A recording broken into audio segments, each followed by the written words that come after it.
आज की क्लास में जो भी है हम आरएनए प्रोसेसिंग के बारे में बात कर रहे थे। एक बार मुझे बताओ, आपको मेरी आवाज़ प्रॉपरली आ रही है कि नहीं? मैम आ रही है। ठीक मैम है, अटक अटक के आ रही है। अटक अटक के आ रही है ना? सबको अटक अटक के आ रही है क्या? नो मैम, नहीं मैम, क्लियर आ नहीं रही ना? ओके। क्लियर आ कोई रही है। नया बच्चा कोई नया बच्चा अभी ऐड किया है, वो बायोलॉजी का है कि केमिस्ट्री फिजिक्स का है? नहीं पता आपको?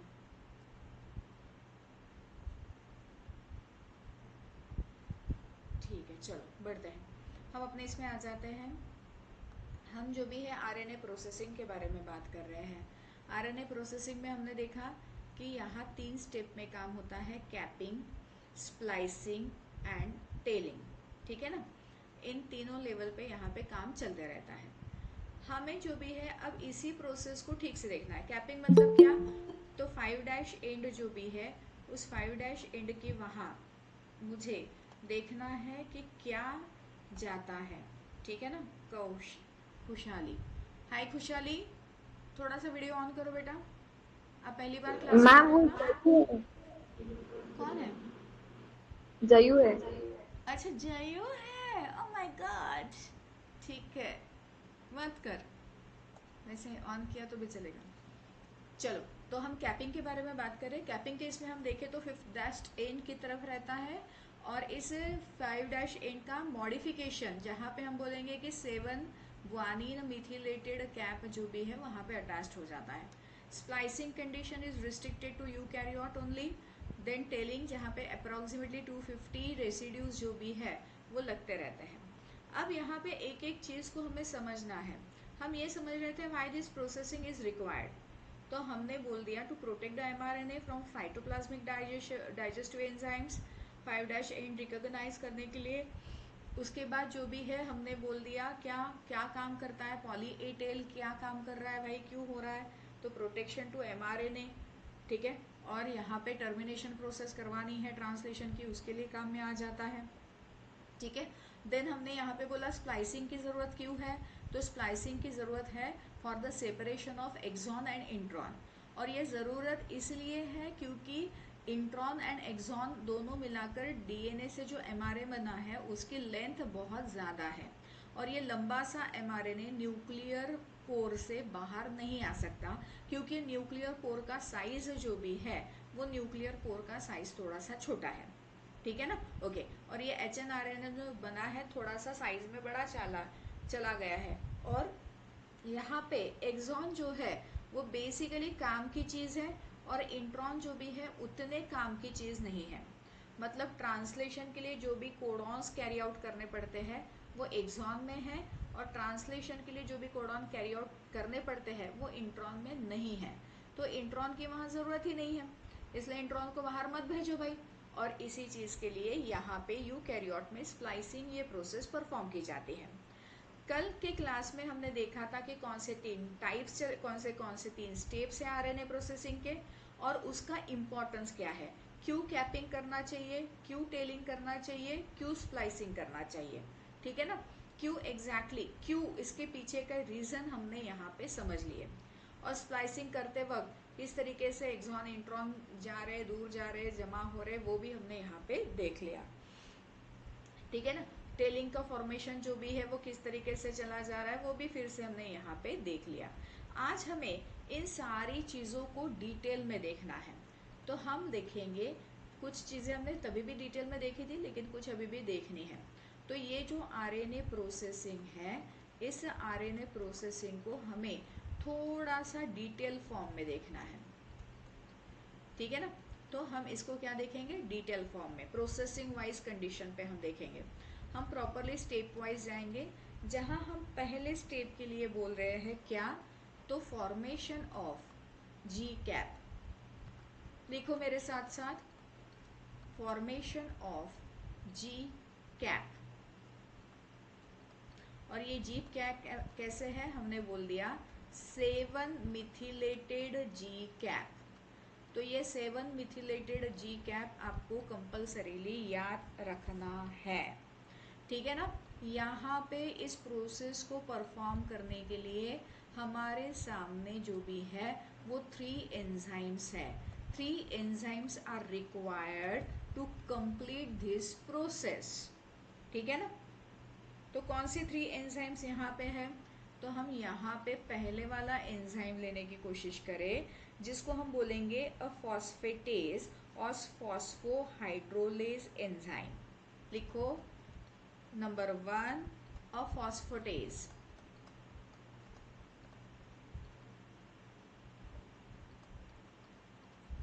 और फॉस्फोहाइड्रोलेज एंजाइम।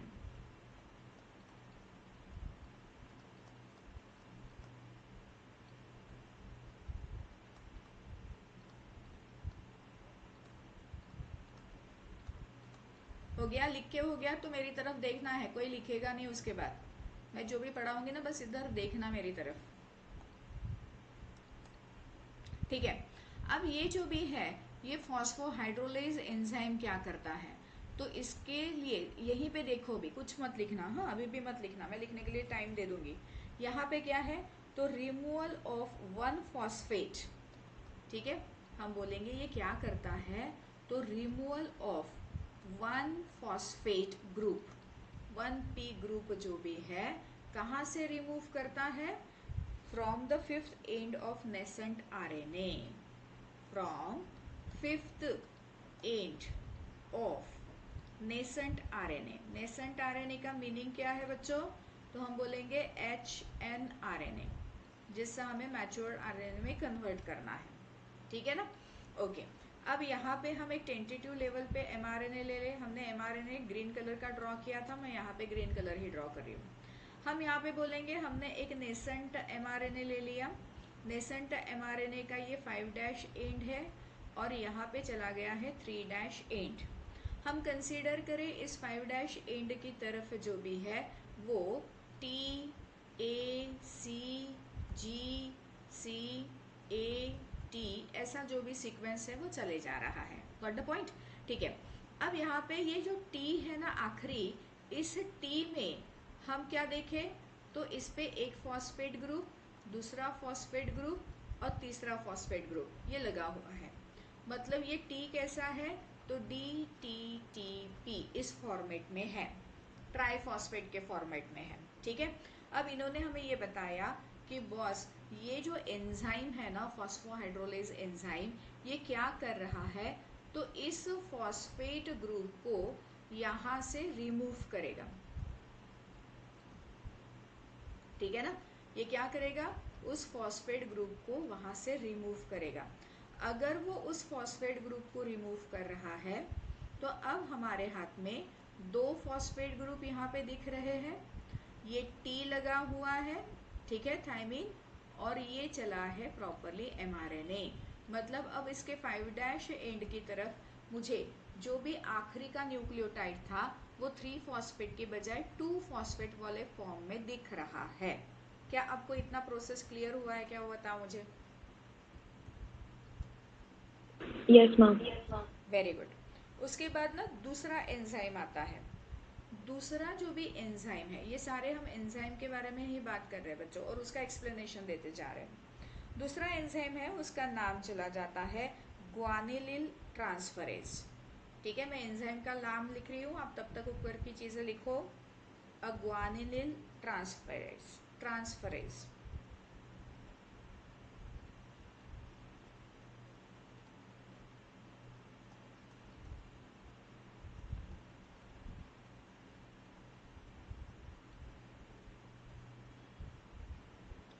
अब ये जो भी है ग्वानिलिन ट्रांसफरेज, ये क्या करता है? ट्रांसफरेज मतलब ट्रांसफर करता है। क्या करता है? क्या चीज का ट्रांसफरेशन है? तो ट्रांसफरेशन ऑफ ग्वानिल मॉलिक्यूल। तो यहाँ पे हम बोलेंगे this is helpful for the addition of 1D, D नहीं बोलेंगे, सिंपल सा ही G है, डीऑक्सीराइबोज नहीं है। ये चला जाता है ग्वानिल मोनोफॉस्फेट इन रिवर्स लिंकेज। ये बहुत इंपॉर्टेंट है, लिख लो फटाफट, मैं समझाती हूँ। Reverse linkage.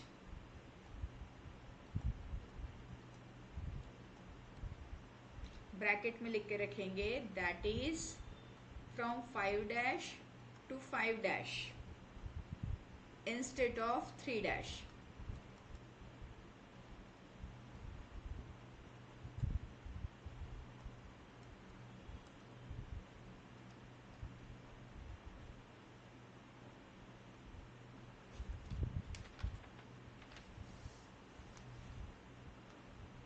ठीक है, देखो यहाँ पे हमने 3 फॉस्फेट बनाए थे। पहला फॉस्फेट था alpha, then beta, then gamma.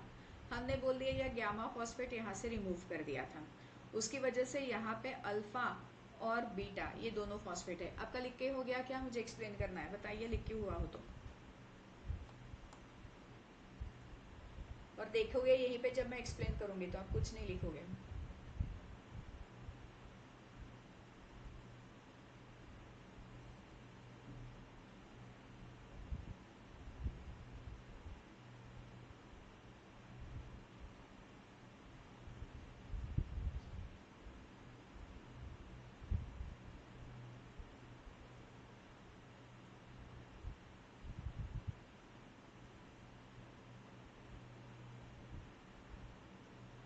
हो गया?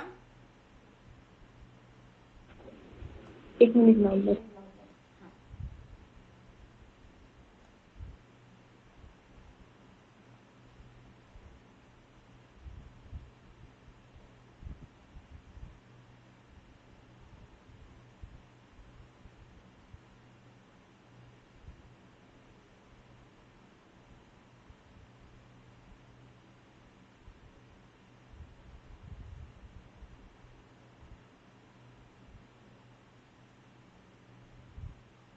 हो गया मैम। वेरी गुड बेटा। ठीक है, अब सबका हो गया क्या? इधर देखो एक बार। हाँ, देखो यहाँ पे ना हम निकालेंगे एक सिंपल सा फिर से HNRNA जो ऊपर निकाला था, जिसमें मैंने बोल दिया लास्ट 5th डैश पे मुझे ये T दिख रहा है, T के साथ एक फॉस्फेट ग्रुप, T के साथ दूसरा फॉस्फेट ग्रुप, तीसरा तो हमने निकाल के रखा है।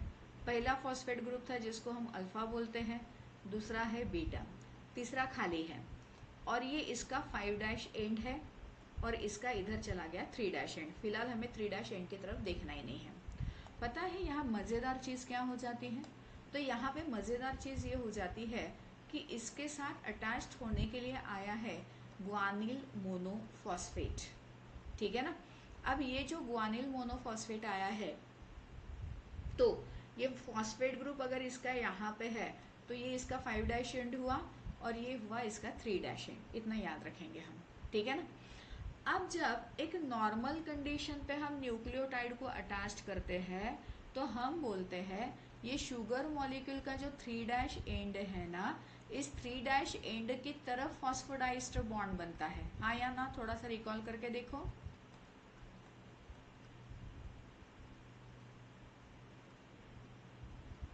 ठीक है, ये जो 3' एंड है ना, इस 3' एंड की तरफ फॉस्फेट ग्रुप बनता है। ठीक है ना?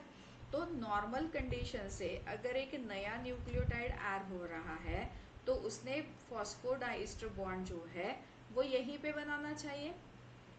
ठीक है, यहीं पे इस साइड से 3' एंड की तरफ से ही फॉस्फोडाइस्टर बॉन्ड जो भी है उसने वहां पे बनाना चाहिए इस तरीके से, और उसका नीचे का 3' एंड जो भी है वो फिर से फ्री होना चाहिए इस तरीके से। तो ये फॉस्फोडाइस्टर बॉन्ड फॉर्मेशन होना इज द नॉर्मल सिचुएशन, क्योंकि हमेशा एक्सटेंशन जो है वो 3' की तरफ से होता है। मतलब नया बॉन्ड जो भी है वो 3' की तरफ से अटैच्ड होता है। दोनों न्यूक्लियोटाइड एक दूसरे के साथ 3' की तरफ से अटैच होते हैं। ठीक है ना? ओके। बट यहाँ पे जब मैं देखूं तो ये पूरी प्रोसेस जो भी है ना, जो मैंने अभी यहाँ पे आपको बताई थी बच्चों, ये पूरी प्रोसेस उल्टी हो रही है। ठीक है ना? ये जो प्रोसेस है इस प्रोसेस के एग्जैक्टली रिवर्स प्रोसेस, या जिसको मैं बोलूं अपोजिट प्रोसेस जो भी है वो यहाँ पे हो रही है। मतलब कैसे? तो चलो हम इस चीज को यहाँ पे देखें। यहाँ हम बोलेंगे कि पहला जो भी टी था, पहला टी था तो कैसा था? तो हम यहाँ बोल देंगे ये शुगर है पहले टी का, इधर थाइमिडीन लगा हुआ है नाइट्रोजन बेस, ठीक है ना। शुगर का ये जो भी OH ग्रुप है वो एक्चुअली पैक है। ऊपर क्या निकाला है मैंने, ACGC वगैरह, इन सारे चक्कर में इधर का एक फॉस्फेट ग्रुप है, मतलब CH2 यहाँ पे होना चाहिए, मैं डायरेक्टली लिख रही हूँ। एक फॉस्फेट ग्रुप, ये दूसरा फॉस्फेट ग्रुप, और इधर की जगह खाली है। जब ये GMP आ रहा है ना, तो ये GMP इसके साथ कैसे अटैच्ड हो रहा है, तो उसके एक फॉस्फेट के साथ अटैच्ड हो रहा है, ठीक है। मतलब ये खुद 5' वाली कंडीशन पे था, ये फॉस्फेट हमेशा 5' कंडीशन पे ही रहता है,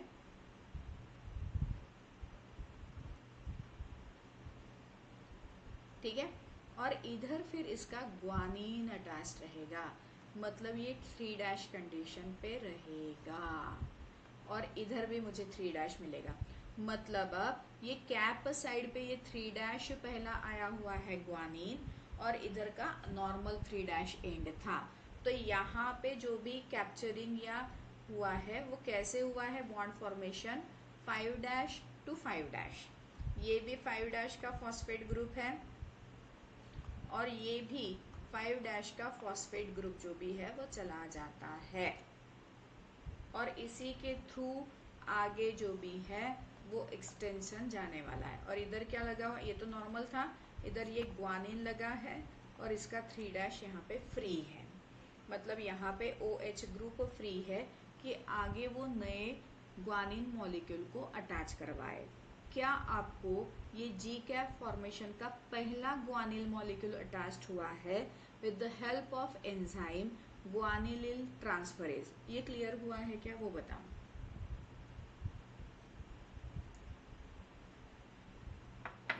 यस मैम। सबको क्लियर हुआ है, सुजल, जय? Yes, ma'am. Yes, ma'am. Yes. Yes, yes. तो मैं नेक्स्ट पेज पे जाऊँ, आपको लिखना है तो लिख लो, और लिखना होने के बाद मुझे हाँ बोलो, फिर मैं नेक्स्ट पेज पे जाती हूँ, क्योंकि हमने 2 एंजाइम देखे, हमें अभी लास्ट तीसरा एंजाइम देखना है।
हो गया क्या बच्चों? Ma'am wait a minute. Ma'am 2 minute.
हो गया ma'am.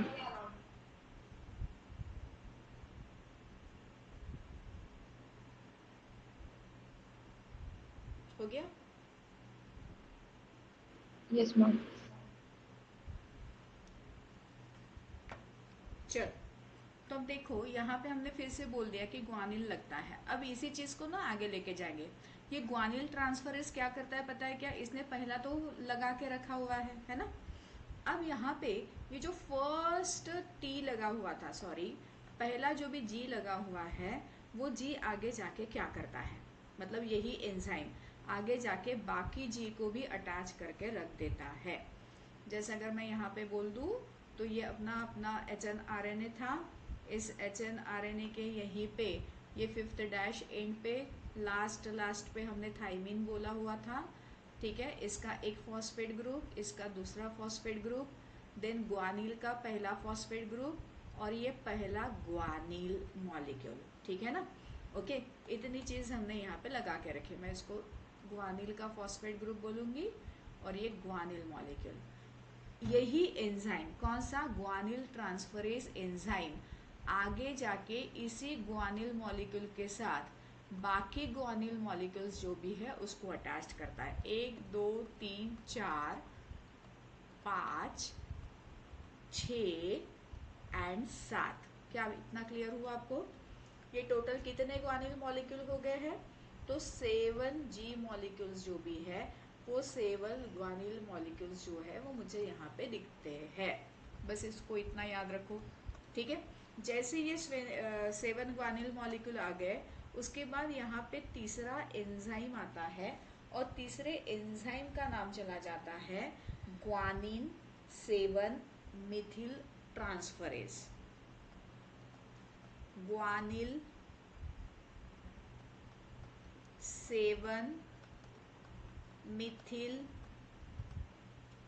Transferase.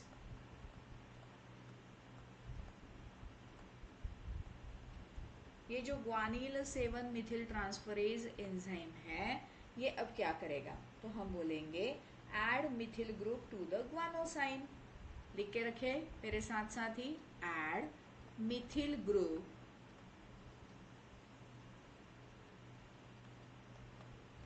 To the guanosine.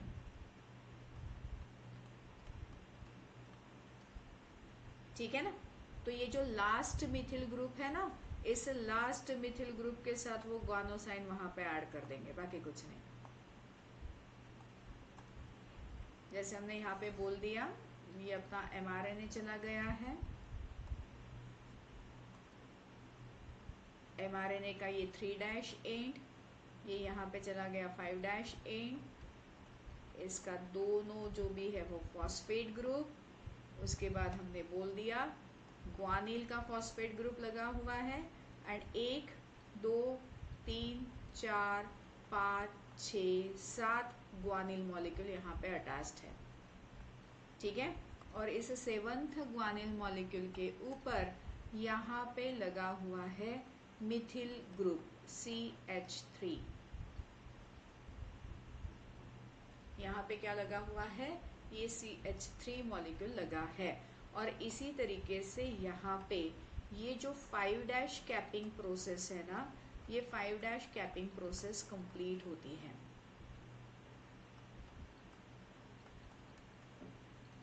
मतलब जब मैं इसको फाइनल लेवल पे देखूं तो मुझे ये एमआरएनए जो है वो कैसा दिखता है, तो इस तरीके से सजा धजा दिखता है। इसको कैप लगा हुआ है, कैप का एंड हम मिथिल से कर दे यहाँ पे इस तरीके से, and now it is ready. ठीक है। अब एक चीज आपको याद रखनी है, ये प्रोसेस जो भी है ना कैपिंग की, ये बैक्टीरिया में ट्रांसक्रिप्शन के साथ साथ ही शुरू हो जाती है। बैक्टीरिया में ये प्रोसेस ट्रांसक्रिप्शन के साथ साथ शुरू होती है, क्योंकि ट्रांसक्रिप्शन ये साइटोप्लाज्म में हो रहा है। लेकिन प्रोकैरियोट यूकैरियोट में वैसा नहीं होता, क्योंकि यूकैरियोट में ट्रांसक्रिप्शन न्यूक्लियस के अंदर हो रहा है। पूरा ट्रांसक्रिप्शन जब तक नहीं होता तब तक ये प्रोसेस यूकैरियोट में कंप्लीट नहीं होती। हम आरएनए प्रोसेसिंग का पहला स्टेप कंप्लीट कर चुके हैं, दैट इज द एक और बात बताओ। अच्छा चलो इसको एक बार बताते हैं। मैंने ये बोला है, देखो हमने ना प्रोकैरियोट के बारे में बात की थी। ई कोलाई है, ई कोलाई के इसमें साइटोप्लाज्म में ही ये प्रोसेस हो रही है, लेकिन यूकैरियोट में ये प्रोसेस न्यूक्लियस के अंदर हो रही है। M I right? है ना? क्यों भाई अटक गया?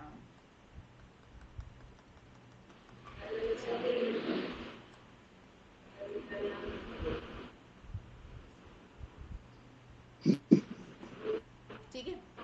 न्यूक्लियस में ये प्रोसेस जो भी है वो कहाँ हो रही है? यूकैरियोट में न्यूक्लियस के अंदर। चलो फिर से एक बार, हाँ हम प्रोकैरियोट में चले जाते हैं। अब ठीक से एक बार देख लो, उसके बाद देखना। प्रोकैरियोट में जो भी ट्रांसक्रिप्शन है वो ट्रांसक्रिप्शन प्रोसेस कहाँ पे होता है?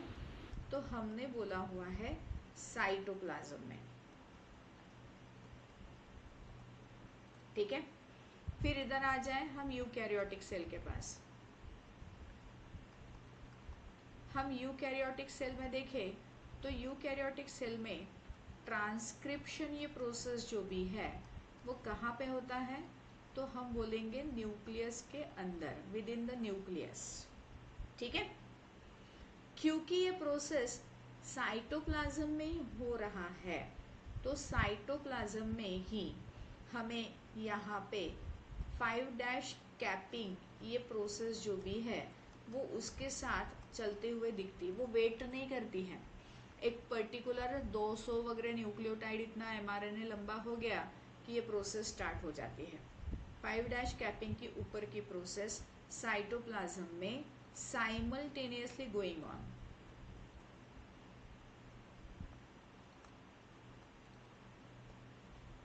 Simultaneously with along with. But यहाँ पे ये जो 5' कैपिंग कंडीशन है ना, ये 5' कैपिंग कंडीशन, ठीक है ना, will occur after the completion of transcription. After the completion of transcription.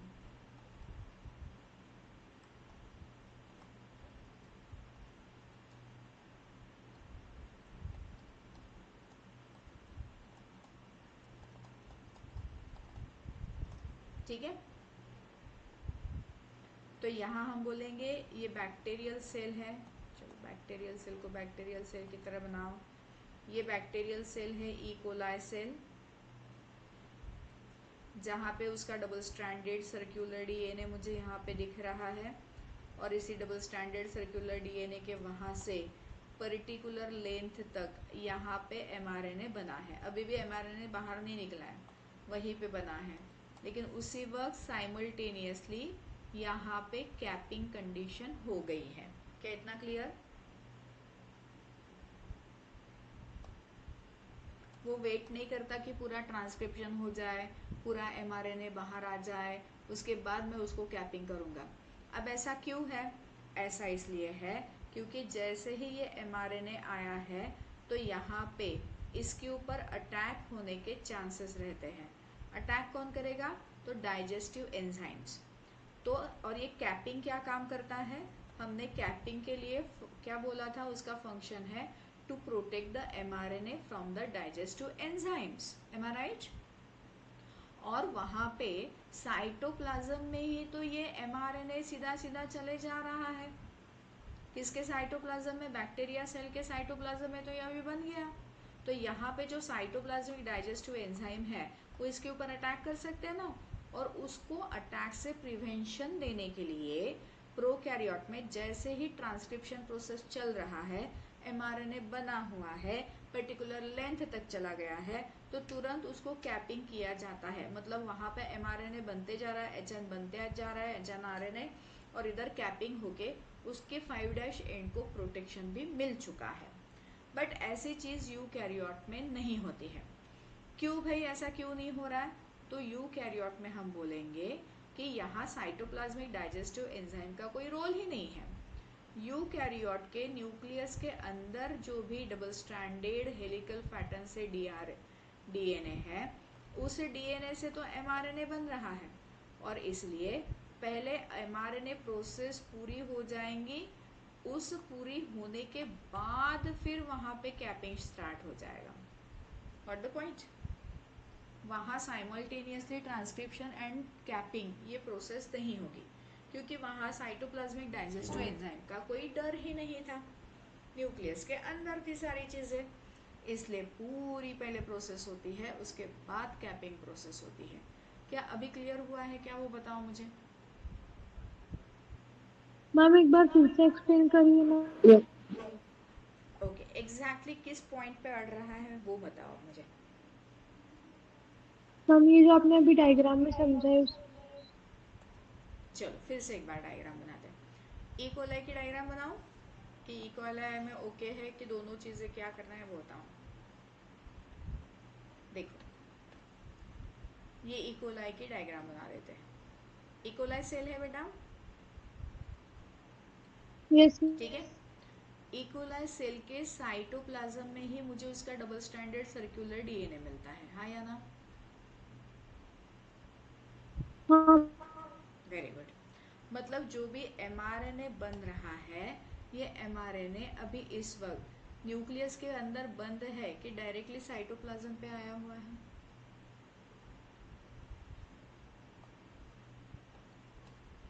Nucleus के अंदर बंद है कि डायरेक्टली साइटोप्लाज्म में एक्सपोज हो रहा है, ये बताओ। मैंने न्यूक्लियस साइटोप्लाज्म में साइटोप्लाज्म में एक्सपोज, ठीक है ना? तो यहाँ पे डिफरेंट साइटोप्लाज्मिक डाइजेस्टिव एंजाइम्स हैं, हाँ ठीक है ना? ये डाइजेस्टिव एंजाइम जाकर इसके ऊपर अटैक कर सकते हैं और इसको डिस्ट्रॉय कर सकते हैं। वो बोलेगा भले ही छोटा सा चिल्लू पिल्लू दिख रहा है, लेकिन कहाँ से आया रे भाई, किसका है तू, इसको चबा डालो, असस म्हणतील ना ते, ठीक है। ये चांसेस है कि ये डाइजेस्टिव एंजाइम साइटोप्लाज्मिक के ये इस mRNA को HNRNA को चबाने या डाइजेस्ट करने के लिए जा सकते हैं, और इसलिए यहाँ पे भले ही प्रोसेस शुरू है, लेकिन प्रोसेस ट्रांसक्रिप्शन की शुरू होते होते ही एक पर्टिकुलर अमाउंट जैसे ही बन गया है, लेंथ बना हुआ है mRNA का, HNRNA का, तो तुरंत यहाँ पे कैप जो भी है वो कैप बन गई, 5' 7 मिथिलेटेड कैप बन गई है। क्यों? ताकि ये जो डाइजेस्टिव एंजाइम्स है ना, ये डाइजेस्टिव एंजाइम्स इसके ऊपर वार ना कर पाए करके, इसको डैमेज ना पहुंचाए करके। क्या अब इतना क्लियर है क्या? हाँ मैम। हाँ। अब देखो, यही चीज अगर मैं यूकैरियोटिक सेल में ले लूं, ठीक है ना, किसी भी एक मोटे ऐसे प्लांट सेल को मैं यहाँ पे ड्रॉ कर रही हूँ,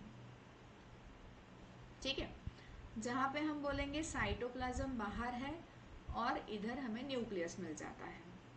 न्यूक्लियस जो भी है, उस न्यूक्लियस के अंदर यहाँ पे न्यूक्लियर पोर वगैरह डाल, न्यूक्लियस के अंदर मुझे डबल स्ट्रैंडेड हेलिकल पैटर्न में डीएनए मिल जाता है। ये इतना क्लियर? हाँ मैम। अब जैसे ही यहाँ पे HNRNA बन रहा है, तो यहाँ कोई लोड नहीं है कि डाइजेस्टिव एंजाइम यहाँ पे आ जाए। न्यूक्लियस के अंदर न्यूक्लियोप्लाज्म है, न्यूक्लियोप्लाज्म, ठीक है ना। और हम यहाँ पे बोलेंगे नो डाइजेस्टिव एंजाइम।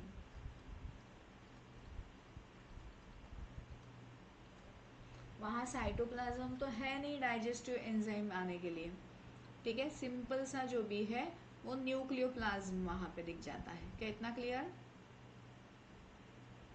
हाँ मैम। हाँ। अब यहाँ पे डाइजेस्टिव एंजाइम नहीं है तो ये जैसे थोड़ा सा बना तो इसको कैपिंग करने के बजाय यहाँ पे इसको पूरा बनाया जाता है और ये HNRNA बाकायदा उससे दूर हो जाता है। क्या इतना क्लियर? ये यस। DNA से प्रॉपरली बना, उससे दूर हुआ, क्योंकि जल्दी कुछ है नहीं कि हड़बड़ी में काम करे, शांति से होने दो।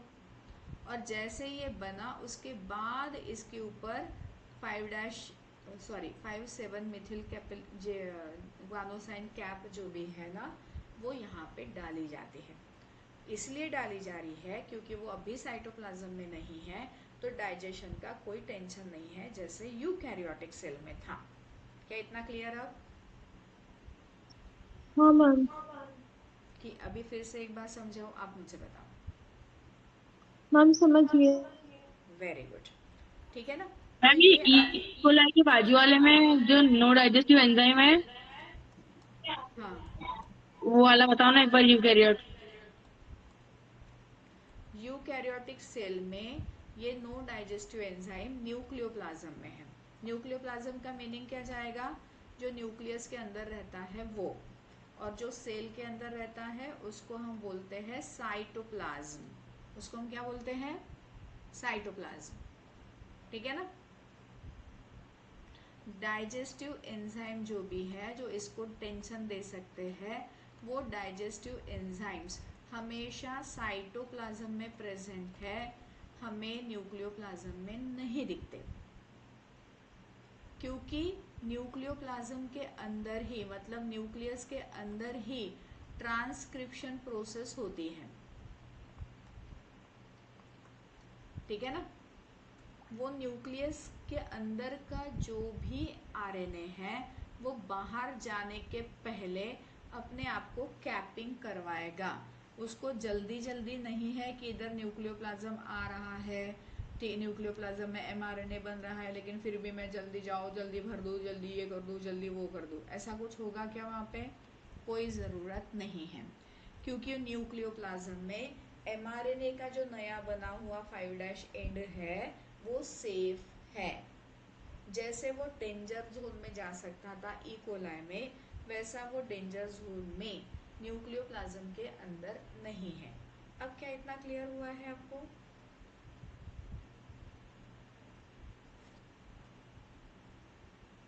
किसने क्वेश्चन पूछा था? सुजल। यस मैम, क्लियर है। Very good. नहीं हुआ तो फिर से बताओ, फिर से समझाऊंगी, कोई इश्यू नहीं है। तो हमें मेन याद रखना है कि इन प्रोकैरियोट, लिख के रखेंगे भले, in prokaryote transcription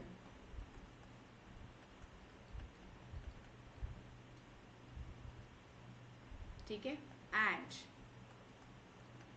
5-7G methylated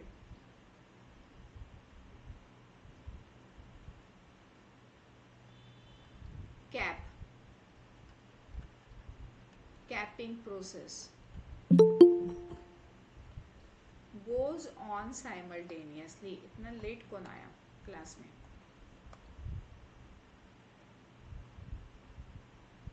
तनु, दूसरे से लॉगिन किया। 7G मिथिल कैपिलेटेड प्रोसेस जो भी है is going on simultaneously। अब यहाँ पे दोनों को साथ में लिखा है तो मुझे R लिखना पड़ेगा।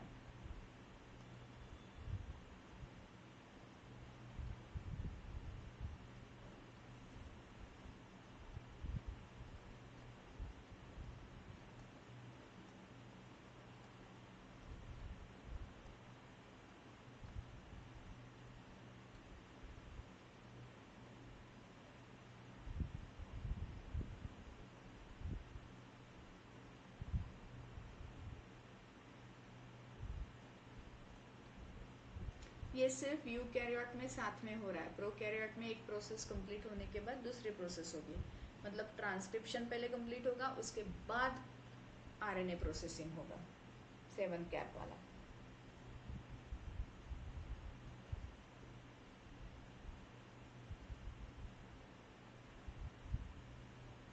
ठीक है, अब यहाँ पे एक और चीज लिखनी है, 5' Mithil cap, 5' guanosine 7 Mithil cap, इसको भी लिख के रखो खुद के लिए।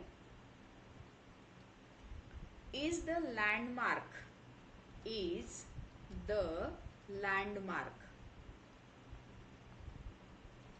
किसके लिए? आरएनए पॉलीमरेज के लिए। That helps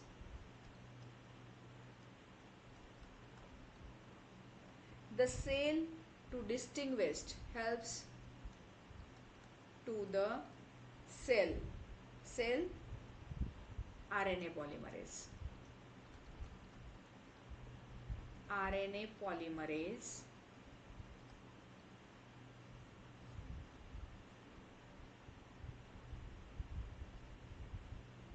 that helps to the RNA polymerase to distinguish mRNA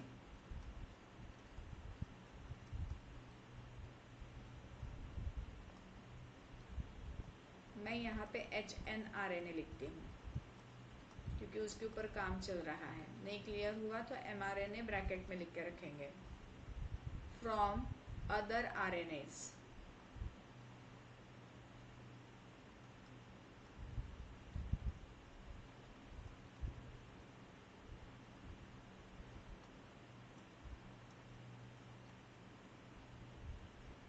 मतलब ये tRNA है, ये rRNA है, ये mRNA है, वो RNA पॉलीमरेज को कैसे रिकॉग्नाइज होगा, कहाँ जाके बैठना है? तो इस मिथिल कैप की वजह से।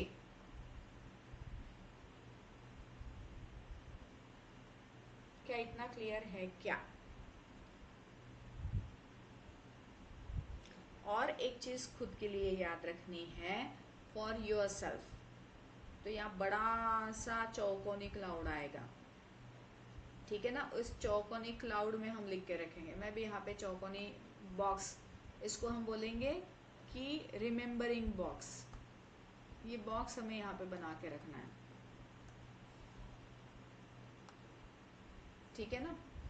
कुछ पॉइंट हमें याद रखना है। इन eukaryote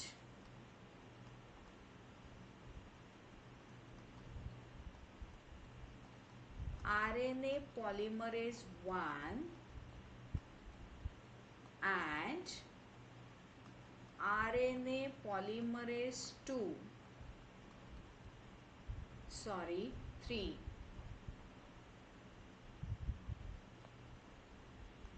always produced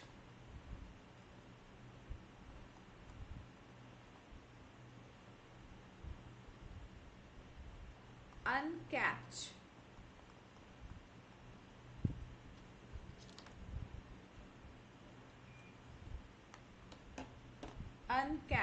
RNA molecule।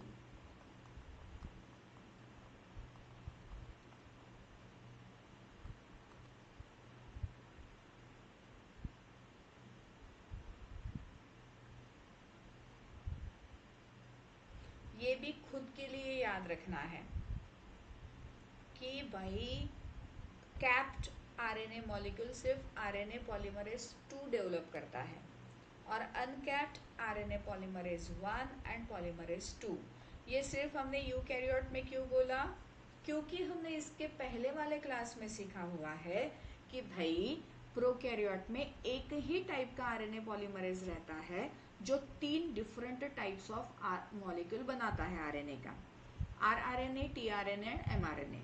जबकि हमने ये देखा कि यूकैरियोटिक सेल में आरएनए पॉलीमरेज 1 आरआरएनए का प्रोडक्शन करता है, आरएनए पॉलीमरेज 2 एचएनआरएनए का प्रोडक्शन कर रहा है, मतलब एमआरएनए का, एंड आरएनए पॉलीमरेज 3 टीआरएनए का प्रोडक्शन करता है। और इसलिए हमने यहाँ पे यूकैरियोट केस में इसको लिख के रखा हुआ है कि in the eukaryotic condition, eukaryotic cell, यहाँ पे जो है वो RNA polymerase 1 and RNA polymerase 3 are always producing uncapped RNA molecule. क्या इतना क्लियर?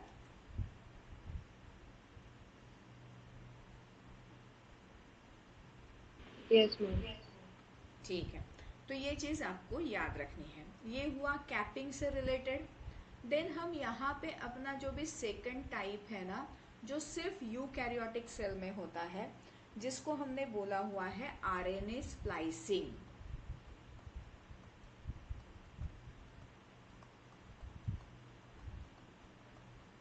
क्या वर्ड यूज किया हमने? हमने यहाँ पे बोला हुआ है आरएनए स्प्लाइसिंग।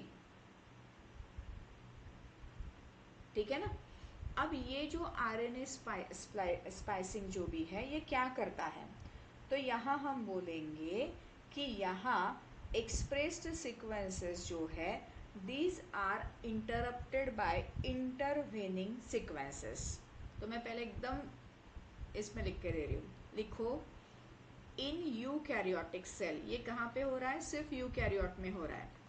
लास्ट इसमें भी हमने देखा था, in eukaryotic DNA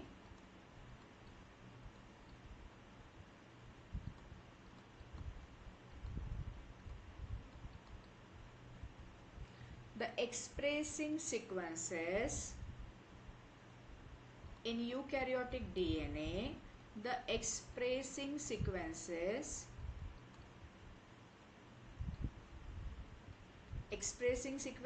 means coding sequences। Bracket में लिख के रखो coding, are interrupted by intervening sequences.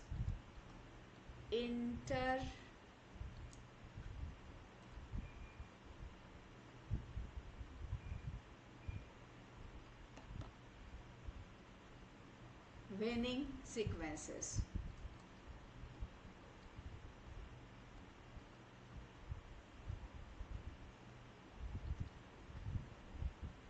ठीक है ना? अब इसमें से ये जो कोडिंग सीक्वेंसेस है ना, इस कोडिंग सीक्वेंस को नाम दिया गया है एक्सॉन। और ये जो इंटरवेनिंग सीक्वेंसेस है, जिसको हम नॉन कोडिंग सीक्वेंस बोलेंगे।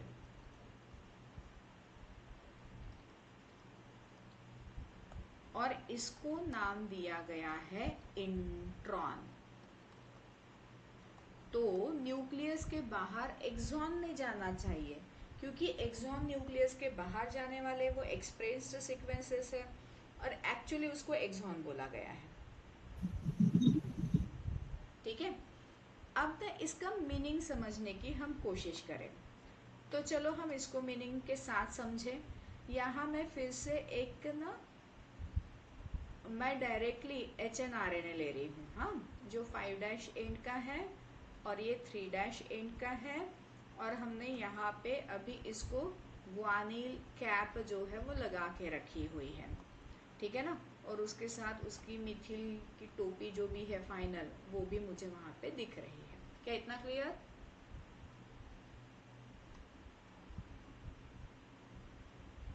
ठीक है। अब ये जो ग्वानिल कैप और ये सब लगा है, अब ये ऊपर लिखा है कि HNRNA sequence and non sequence वाले कंडीशन पे है। इसका मीनिंग समझते हैं। चलो, यहाँ पे मैं एक सीक्वेंस नॉर्मल लेवल पे लिख दूँ, एक स्पेलिंग RUPALI। क्या इसका कुछ मीनिंग है? क्या ये कोड कर रहा है क्या? हाँ, है ना? ये जो भी सीक्वेंस है अल्फाबेट का, ये कोड कर रहा है रूपाली। M I right? अब इसके बाद फिर से मैं यहाँ पे ABCDEF ऐसे लिखूं। अब ये जो मैंने अल्फाबेट लिखे, तो इस अल्फाबेट के सीक्वेंस को कोई मीनिंग है क्या? वो बताओ मुझे, हाँ या ना? ABCDEF क्या प्रोनाउंसिएशन करोगे इस अल्फाबेट का? कुछ नहीं कर पा रहे। उसके बाद मैं यहाँ पे नाम लिखूँ, ठीक है, UNNATI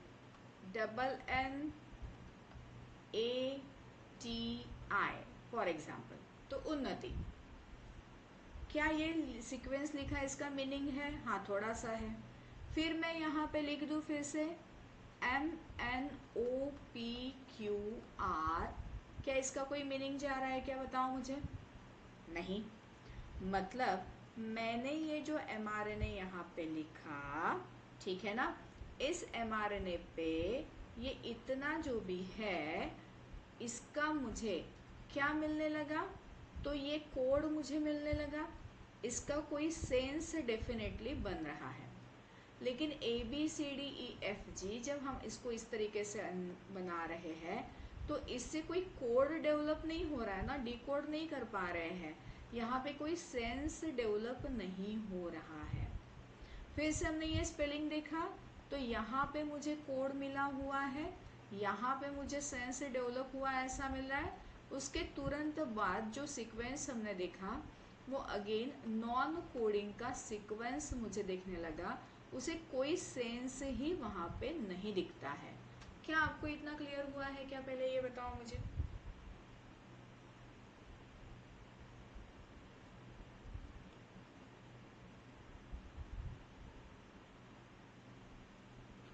यस है ना? मैम। और हाँ, यस मैम। ठीक है। अब ये यहाँ पे इतना बन गया। अब ये पूरा का पूरा बाहर भेजेंगे तो भाई प्रोटीन का जो भी है, ठीक है, प्रोटीन मतलब अमाइनो एसिड के लिए कोडॉन ये काम कर रहे हैं। यहाँ तो कोई अमाइनो एसिड है ही नहीं, पता नहीं किसके लिए है। अगेन हम बोलेंगे अमाइनो एसिड के लिए तो ये कोड काम कर रहे हैं। यहाँ पे पता नहीं ये क्या कैरी आउट कर रहा है, सारे अल्फ़ाबेट है, लेकिन अल्फ़ाबेट किस तरीके से किस सीक्वेंस से अरेंज्ड है उसके हिसाब से वहाँ पे सेंस बनते जा रहे हैं। एग्जैक्टली वैसे ही अब इसी चीज़ को मैं यहाँ पे बोल दूँ तो मैं आपको बताऊँ कि बच्चों यही कंडीशन जब हम देखें तो डीएनए के अंदर हमें दिखने लगती है। डीएनए के वहाँ हम देखें तो पर्टिकुलर सीक्वेंस जो भी है ना वो अमाइनो एसिड के सीक्वेंस, कोडॉन सीक्वेंस को कैरी आउट कर रहा है, और बाकी का पर्टिकुलर सीक्वेंस जो भी है उसको कैरी आउट नहीं कर रहा है। मतलब यहाँ से लेकर यहाँ तक ऐसा चला जाएगा जिसको कोई काम धंधा, कोई कोडिंग ही नहीं है, इतना सीक्वेंस कोडिंग का है। फिर यहाँ कोडिंग का सीक्वेंस आया, फिर यहाँ से लेकर यहाँ तक नॉन कोडिंग का सीक्वेंस दिखने लगा, फिर कोडिंग का सीक्वेंस चला गया, फिर यहाँ से लेकर यहाँ तक ये जो भी है ये नॉन कोडिंग के सीक्वेंसेस दिखने लगे। मतलब coding sequence is interrupted by non coding sequence. क्या ऊपर का जो हमने स्टेटमेंट लिखा है the expressing sequences are interrupted by intervening sequences, इसका मीनिंग समझा है क्या आपको? मतलब ये कैसा है, ये एक्सॉन है, ये इंट्रॉन है, ये नेक्स्ट एक्सॉन है, ये नेक्स्ट इंट्रॉन है, ये नेक्स्ट एक्सॉन है और ये नेक्स्ट इंट्रॉन चला जाता है and this one is the next exon. तो यहाँ पे 4 एक्सॉन है और उसके बीच में मुझे 3 इंट्रॉन्स जो भी है वो दिखने लगे हैं। क्या आपको क्लियर है अभी इतना?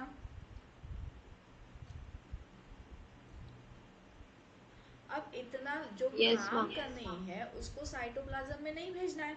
एक तो पहले ही न्यूक्लियर पोर का जो भी है वो साइज छोटा है। अगर न्यूक्लियर पोर का साइज छोटा है तो इतना बड़ा मॉलिक्यूल भेजेंगे जो काम की चीज नहीं है वो भी भेजेंगे क्या? भाई जब हम मेथी लेके आते हैं या स्पिनाच लेके आते हैं तो स्पिनाच में डंडी है, रूट है, लीव्स है, सारी चीजें हैं, लेकिन घर में लाने के बाद तो हम सिर्फ लीव्स को निकाल के उसकी सब्जी बना रहे हैं ना।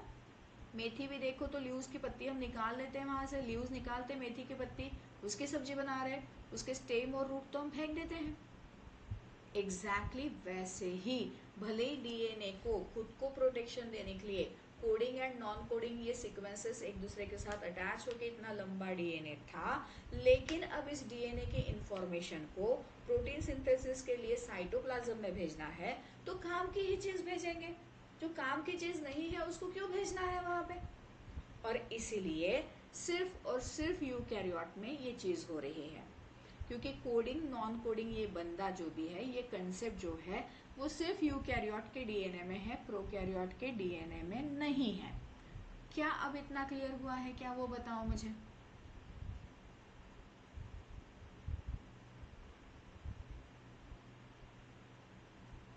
Yes ma'am. वेरी गुड, क्योंकि लास्ट क्लास में भी हमने इसके ऊपर थोड़ी सी बात की थी।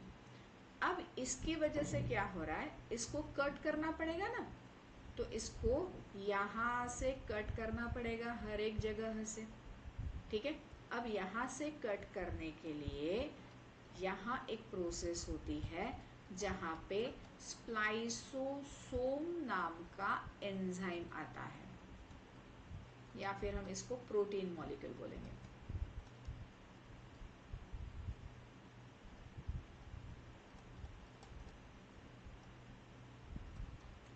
यहाँ पे स्प्लाइसिंग के लिए स्प्लाइसोसोम आ जाते हैं। क्या इतना क्लियर? और ये क्या कर रहे हैं, तो ये कट करते हैं इंट्रॉन्स को एंड जॉइनिंग टू एक्सॉन्स।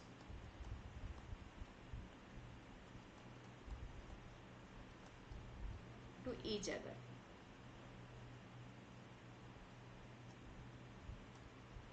अब यहाँ पे ये क्या हो रहा है, तो यहाँ पे स्प्लाइसोसोम जाके बैठेंगे।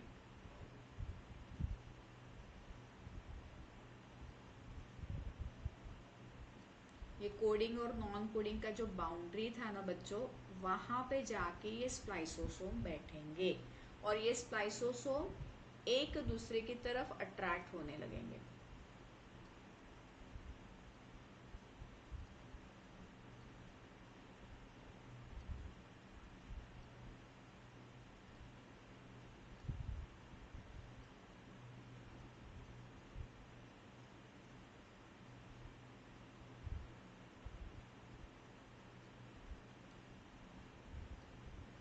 ठीक है, इस तरीके से।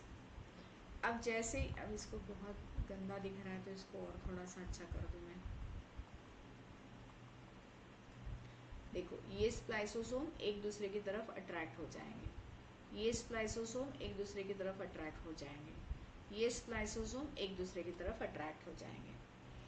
अब उसकी वजह से अब ये कंडीशन कैसे दिखती है, तो ये कोडिंग रीजन था, लेकिन स्प्लाइसोसोम ने इसको अट्रैक्ट कर लिया, अपने दोनों स्प्लाइसोसोम एक दूसरे की तरफ अट्रैक्ट हो रहे, इसकी वजह से नॉन कोडिंग रीजन ऐसा पास में आने लगा। क्यों पास में आने लगा, तो हमने बोला ये दोनों स्प्लाइसोसोम एक दूसरे की तरफ अट्रैक्ट हो रहे करके, ठीक है। फिर से नॉन कोडिंग रीजन यहाँ पे आया, कोडिंग रीजन आने के बाद फिर से मुझे स्प्लाइसोसोम जो भी है वो दिखने लगा। ये दोनों स्प्लाइसोसोम एक दूसरे के पास आ गए हैं, ये दोनों खींचने लगे ना एक दूसरे की तरफ इस तरीके से, और वो जैसे एक दूसरे के पास आने लगे, ये non coding region again frill की तरह ऊपर आ गया। फिर हम देखें तीसरा एक्सॉन यहाँ पे था नॉर्मल कंडीशन पे, उसके भी जो ये स्प्लाइसोसोम थे इंट्रॉन्स के वहां से लगे हुए, ये फिर से एक दूसरे के पास आने लगे इस तरीके से, और उसकी वजह से अगेन नॉन कोडिंग रीजन का फ्रिल मुझे बना हुआ दिख रहा है, एंड ये हुआ एक्सॉन 4। मतलब एक्सॉन 1, एक्सॉन 2, एक्सॉन 3, एक्सॉन 4, ये इस तरीके से पास आते हुए दिख रहे हैं, जबकि इंट्रॉन 1, इंट्रॉन 2 एंड इंट्रॉन 3 मुझे फ्रिल की तरह ऊपर जाते हुए दिख रहे हैं। क्या ये प्रोसेस क्लियर हुई है क्या आपको अभी?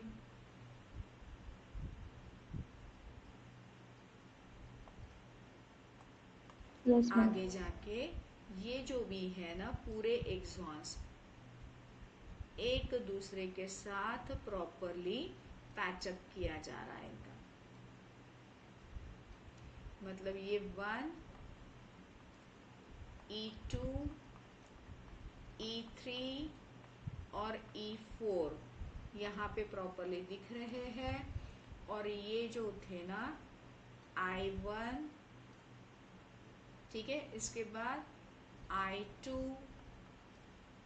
और यहाँ से निकला है I3 और इनके साथ कौन निकले हैं बाहर, ये स्प्लाइसोसोम।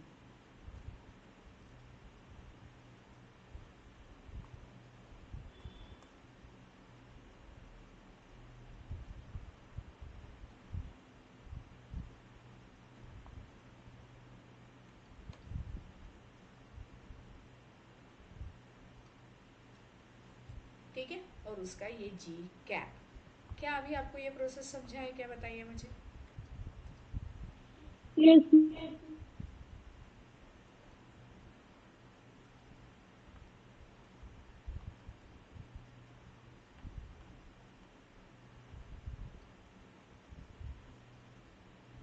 तो ये सिर्फ और सिर्फ यूकैरियोट में होता है, ओनली इन यूकैरियोट्स।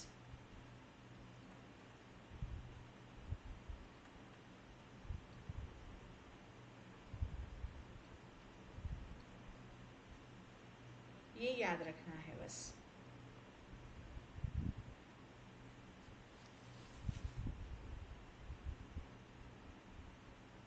ठीक है, उसके बाद आपका लिखना हो जाए तो मुझे बताओ, मैं नेक्स्ट पेज पे जाऊंगी।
डन। Ma'am 2 minute. हाँ,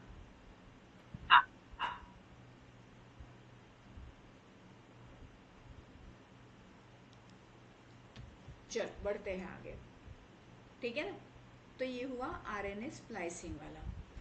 अब यहाँ पे थर्ड स्टेप जो दोनों के लिए काम ही आती है, कॉमन है, that is the tailing at 3' end.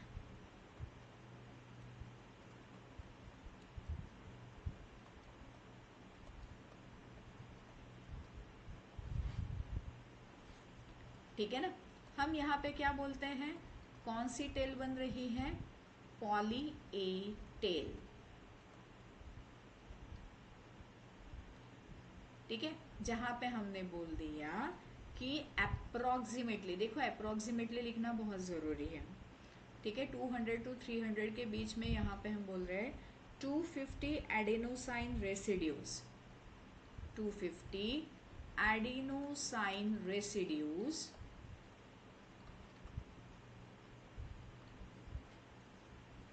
ठीक है, are attached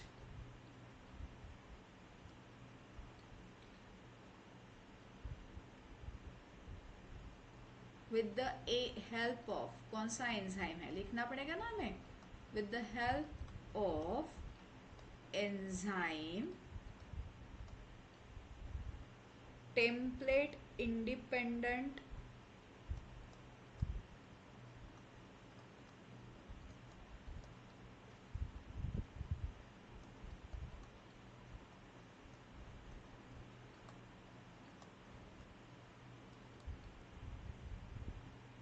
RNA polymerase, RNA polymerase A polymerase,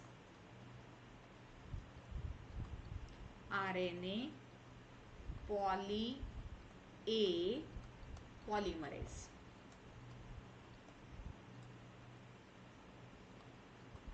ये एंजाइम का नाम है। यहाँ पे टेम्पलेट इंडिपेंडेंट लिखना है क्योंकि डीएनए नहीं है कि जिसको देख देख के वो आएगा। हमने बोल दिया ये आरएनए मॉलिक्यूल बना पड़ा है अभी यहाँ पे, जिसका 5' एंड हम बोल देंगे, जिसको 7 मिथिलेटेड कैप जो भी है वो मुझे दिख रही है, मिथिल मॉलिक्यूल लगा दिया मैंने, एक्सॉन वगैरह सब मैच हो गए हैं।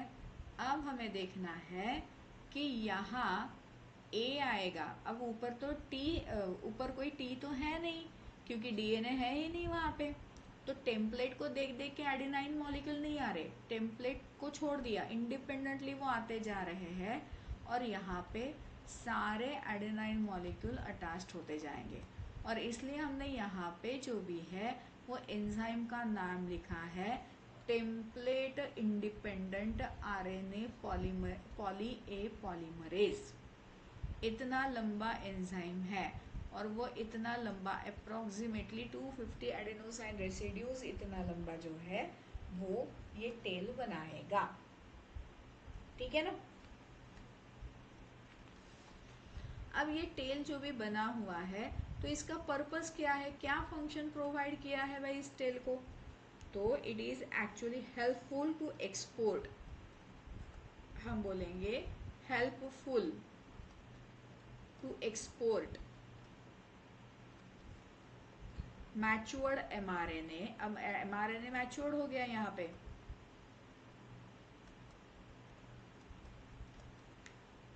From nucleus.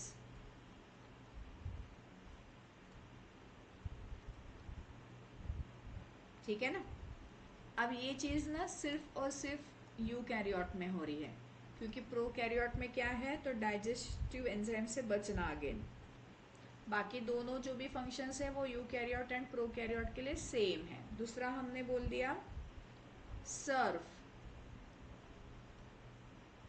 As a recognition site.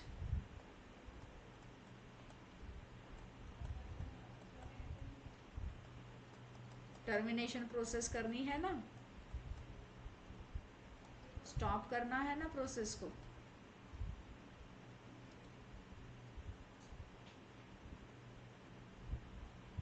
For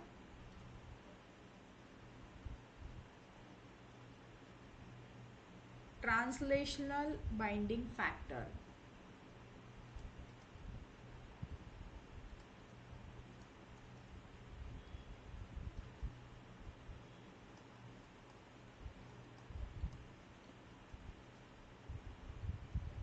terminator factors आएंगे और वो वहां पे अटैच्ड हो जाएंगे।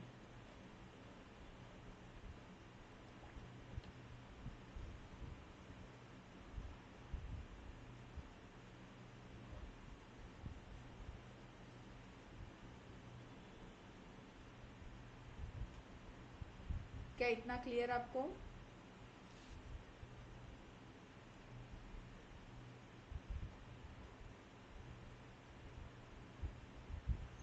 हाँ मैम। Very good.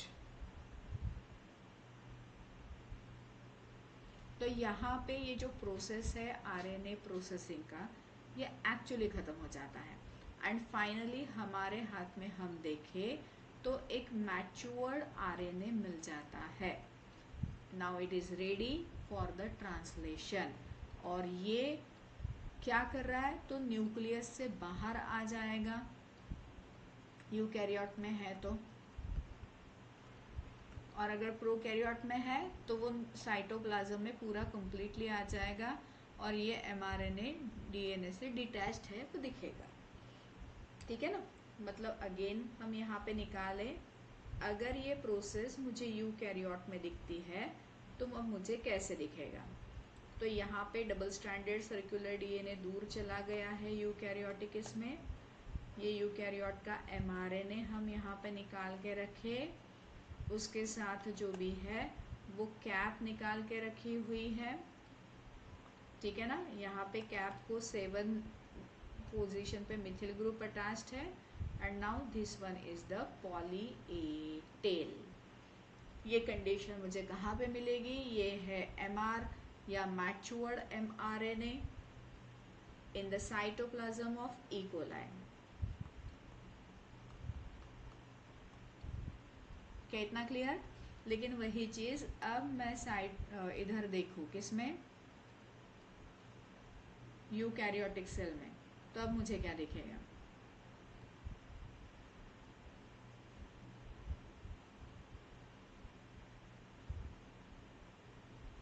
यूकैरियोटिक का सेल का जो न्यूक्लियर पोर है वो उसको बाहर लेके जाएगा। जैसे कि now this one is ready in the eukaryotic cell also, जहाँ पे इसका ये कैप लगा हुआ है और ये ए टेल लगा हुआ है, ठीक है ना। यहाँ से जब भी उसको मूव होके बाहर आना है ना, तो वो कैप के थ्रू बाहर आएगा, ठीक है ना। और कैप के थ्रू ये mRNA बाहर आएगा, कैप के थ्रू ही पहचाना जाएगा, कैप को रिकॉग्नाइज किया जाएगा। ओके, उसने कैप पहन ली है तो उसको बाहर जाने दो, और इसलिए न्यूक्लियर पोर उस mRNA को अभी साइटोप्लाज्म में भेज देगा, ठीक है। तो इस तरीके से ये जो mRNA है वो पहले न्यूक्लियस के अंदर बन जाता है, विद इन न्यूक्लियस, ठीक है। और ये जो न्यूक्लियर पोर है, इस न्यूक्लियर पोर से वो बाहर आता है।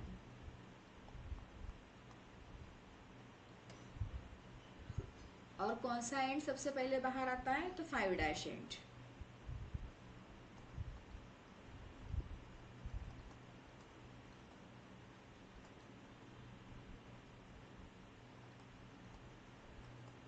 साइटोप्लाज्म में बाहर आ रहा है, राइबोसोम के पास चला जा रहा है, और कहाँ से? तो 5' एंड से, 5' कैप से।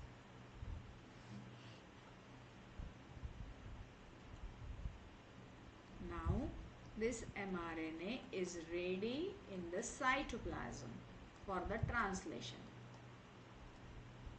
क्या अभी इतना क्लियर हुआ? बताओ।